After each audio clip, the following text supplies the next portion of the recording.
Wananchi wa manispaa ya Kibaha, afya zetu ni msingi wa maendeleo yetu.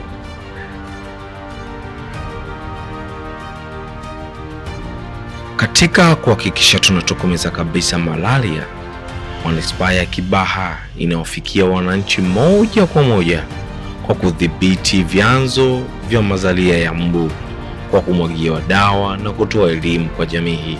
Na watu wanalitumia hili bwawa kwa kuchotea maji, kwa kulimia, linasaidia wananchi hapa. Na kabla ya hapo ilikuwa na mazalia ya mbu, lakini vilikuwa mnatembelea mnapiga dawa, mbu wamepungua.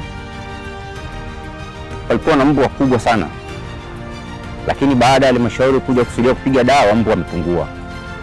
Kabla ya kupiga wizini malaria ilikuwa juu, lakini baada ya kupiga dawa hii tu Mama Samia alitugaia, na pamoja na zile vitu tulinunua, matokeo yameonekana, malaria imeshuka kwa asilimia kubwa sana. 24 25 au malaria ilikuwa ni 1.2 kwa research tumefanya mashuleni, ilikuwa 25 26 malaria imeshuka mpaka kufikia asilimia 0.9 mpaka sasa hivi.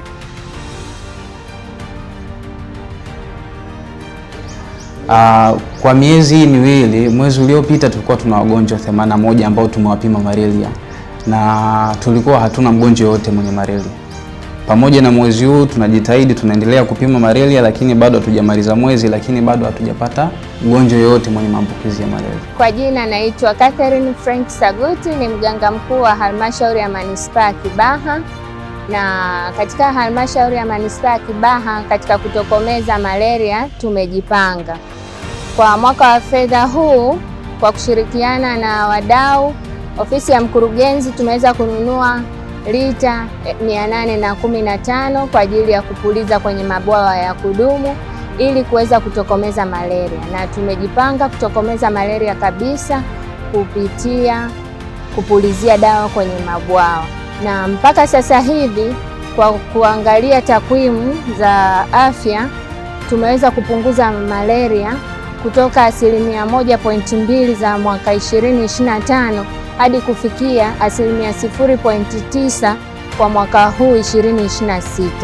Halmashauri ya manispaa ya Kibaha tumejipanga vizuri kabisa kutokomeza malaria katika manispaa yetu na tunaendelea. Zoezi hili ni endelevu, pia tunaendelea kutoa elimu, lakini pia tumeweza kutoa neti kwa wamama katika zahanati zetu. Kila mama anapokuja kliniki lazima apate neti za kuweza kumkinga yeye pamoja na mtoto wake, lakini pamoja na familia yake kwa ujumla. Tunaukaribisha Mwenge wa Uhuru. Karibu sana katika halmashauri ya manispaa ya Kibaha. Mwenge wa Uhuru oye! Tanzania ni yetu sote, tushikamane kwa pamoja kuleta maendeleo. Manispaa ya Kibaha inakuhimiza kuchukua hatua leo. Linda familia yako, linda jamii yako. Malaria inazuilika na inatibika. Kwa pamoja tunaweza tokomeza malaria sasa.